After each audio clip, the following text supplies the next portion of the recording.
The latest Pompey news, updates every day from the Pompey Sound news desk. John Mousinho is talking about keeping a realistic perspective on Pompey's bright start to the season, reminding the press that his side are low in the Championship's overall pecking order.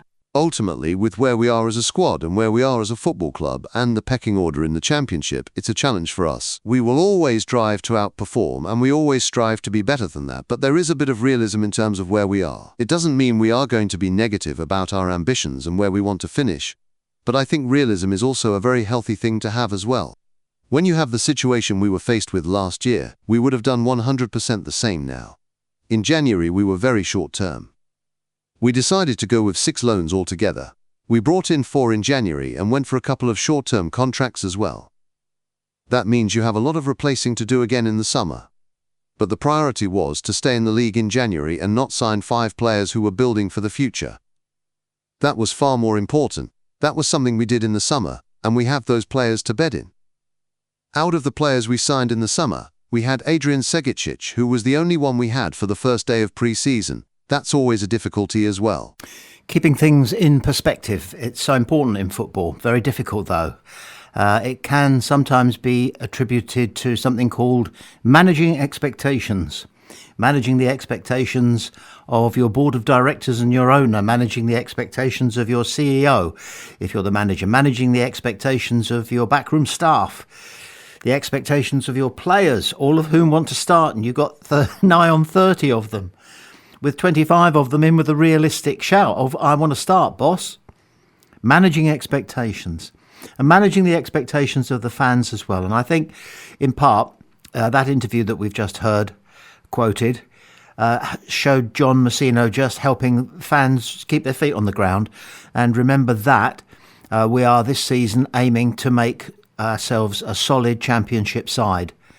We're unlikely to really bother the top 6 places. In a sense, it would be rather unnerving, unsettling if we were to, because again, it could create false expectations in a great many people, and it could have some players starting to believe their own publicity about themselves, and that is often counterproductive. So, wise words from John Mousinho. He chose a good time to utter them because fans want news of players. They want news of transfers.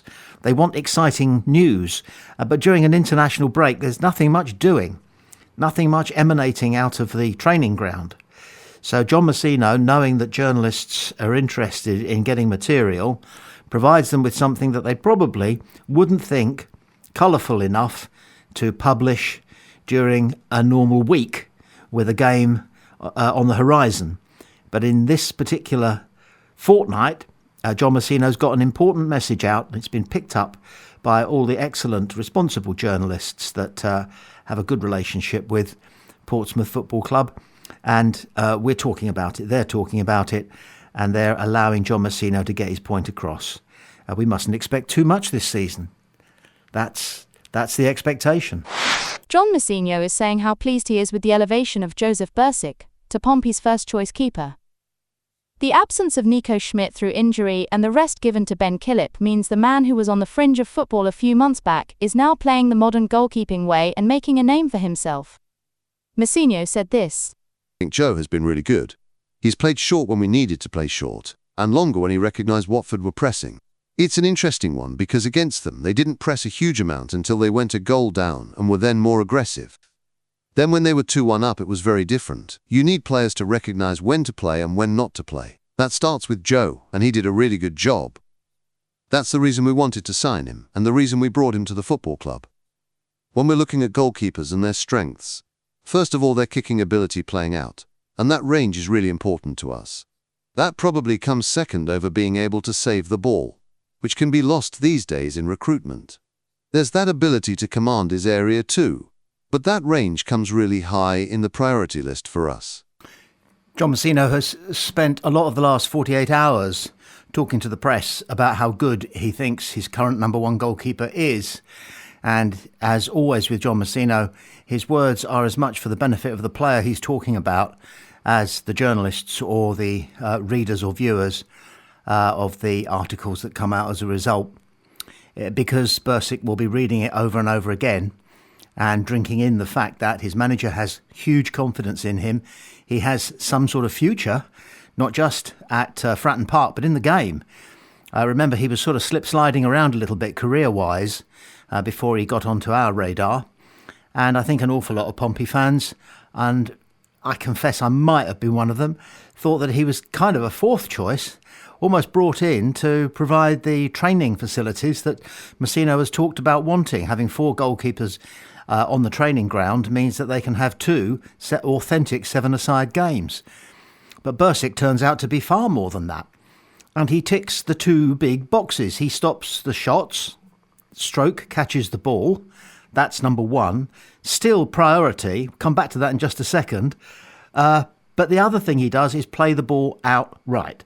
When I say outright, Messino emphasises that there are times to go short and there are times to go long. And he starts so many moves during the game, probably more than any other player on the pitch.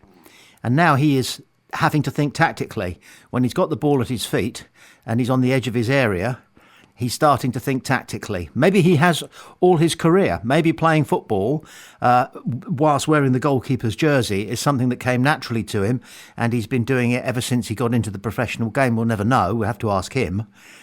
But Messino is saying that he gets it right and he does it well. And he does.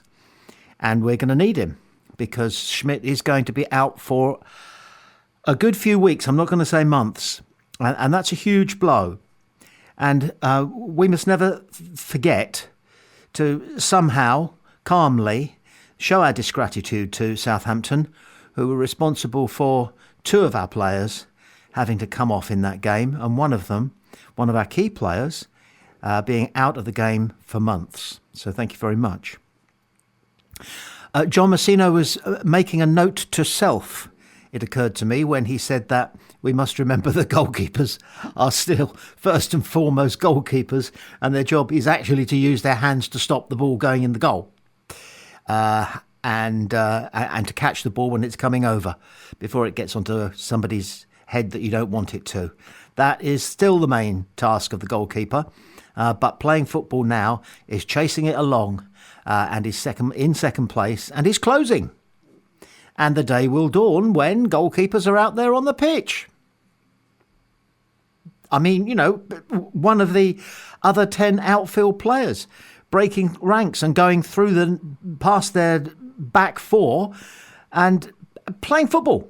It'll mean that somebody's got to stay back in goal to stand in the goal area underneath the bar to prevent a goal being scored. But if the goalkeeper has the attributes to play as part of the team, the day will dawn.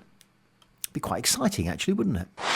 Pompey's next opponents, Leicester City, spent the international break incubating concerns about some of their key players. Besides the injury crisis which seems to engulf almost every club in all 4 divisions, Leicester are plunging into uncertainty about the possible departure in January of some key faces. Caleb Okoli is demanding regular first-team football to get back into the Italian national team. AC Milan are rumoured to have their eye on him, and if he went it would leave a big hole on the pitch, but provide a big boost to Leicester's already considerable spending power, as Okoli is valued at £12 million. Wout Fires is another Leicester star desperate to get back into international contention with his native Belgium. He is a regular in the Leicester lineup, but uncertainty surrounds him.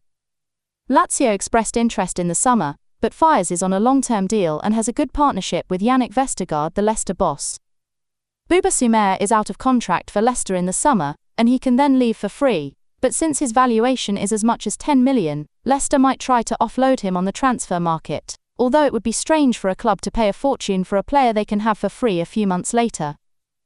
Leicester remain the club in the Championship with the highest wage bill, and they may be considering cuts to help balance their books, but which serve to unsettle the playing staff. It's fair to say that if we hadn't just played Middlesbrough, who were top of the league the morning of that game, and put in a professional and passionate performance that got us all 3 points, if that hadn't been our last game, then I think we'd have been going up to Leicester on Saturday feeling a little trepidatious about what might happen to us. Because obviously they are an impressive unit, Leicester. Still their mouths tasting of the Premier League. Still everybody connected with Leicester wanting it back 100%. expecting it back, possibly 90%. And we would have been going up there winless in 4 games. But as it is, we're going up there with a completely different mindset. And therefore we're allowed to devour hungrily the news that Leicester are a little bit unsettled as a club. They're looking at Coventry, who are currently looking down on them, and they haven't quite made the start that they would have liked.